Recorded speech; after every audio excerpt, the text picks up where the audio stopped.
Welcome to Neighborhood Science presented by the Los Angeles Public Library.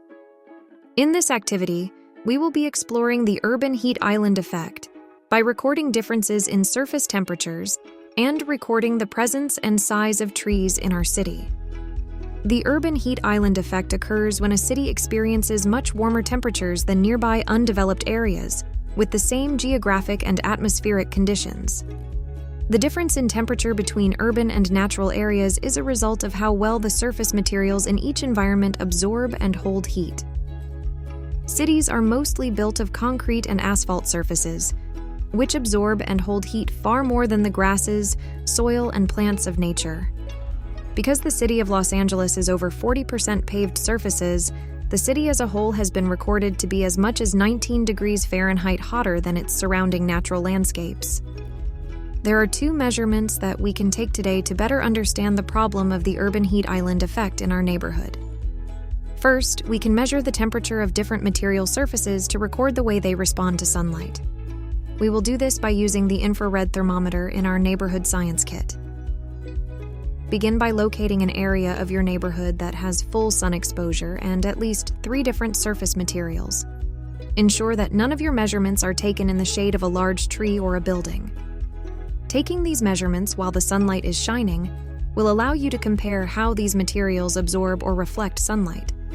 If you take these measurements after the sun has set on a hot day, you will observe how well each material is holding heat for a long time. Understanding which materials absorb and hold heat the most can allow us to design cities that reflect or block sunlight to reduce temperatures. Another way to reduce the urban heat island effect is to increase the number and size of the trees in our cities. We can record the height and circumference of trees that we currently have by using the tape measure and the clinometer included in the neighborhood science kit. A clinometer is a tool used to easily determine the height of an object by measuring the angle at which you view the top of the object. First, build the clinometer by following the instructions in the kit. Test your clinometer by ensuring that you can record the angle at which you're viewing through the straw. Then position yourself so that you are viewing the top of a tree at exactly 45 degrees through the straw.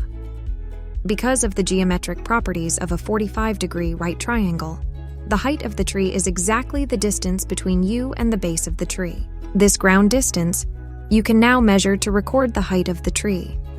Remember to add the distance that you were holding the clinometer from the ground to your final measurement. By recording both material surface temperature and tree shade coverage, we are able to understand what factors cause and reduce the urban heat island effect. This knowledge can help us play a positive role in improving the environment of our city.